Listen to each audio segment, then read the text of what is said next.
ஆக்கில் ரிபா மூக்கில் ரிபா. அது வட்டி சம்பந்தப்பட்ட விஷயங்கள்ல யாரெல்லாம் அதுக்கு உடன்பாடு இருக்காங்களோ, சாட்சியராக இருக்காங்களோ, யாரெல்லாம் துணை போறாங்களோ எல்லாத்துக்கும் பாவம் தான்.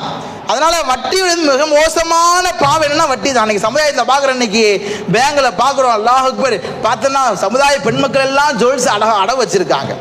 கவலையாக இருக்கிறது. நமக்கு தேவை வருது, என்ன செஞ்சிருங்க, வித்துருங்க. ஏன்னா அல்லாஹ்விற்கு பிடிக்காத காரியங்களில் ஈடுபட வேண்டாம். அது எப்படி அமைஞ்சிருதுன்னா முசீபத்தாக அமைது. அல்லாஹ் பாதுகாக்க வேண்டும். நமக்கு தேவைப்படுதா என்ன செய்யுங்க, நல்ல முறையில் வீங்க. இன்னைக்கு பார்க்குற இன்னைக்கு பேங்க்ல எல்லாம் பார்க்கணும்னா ஃபர்தா போட்டு மக்கள் எல்லாம் உட்காந்து ஜுவல்ஸை கொண்டு வராங்க. கவலையாக இருக்கிறது. சில செய்திகள்லாம் மனசால கேட்க போது அவ்வளோ கவலையா இருக்கு. பார்த்தோன்னா அவ்வளோ ஆன நகை என்ன செஞ்சிடறாங்க, பேங்க்ல போய் வச்சிடறாங்க. அப்படி வைக்கக்கூடிய மனிதர்கள் தொழுகிறாங்க, இபாதத் செய்றாங்க. எப்படி இது கூடுமாகும்? அது எப்படி அல்லாஹ் கபூல் செய்கின்றான்? என்ன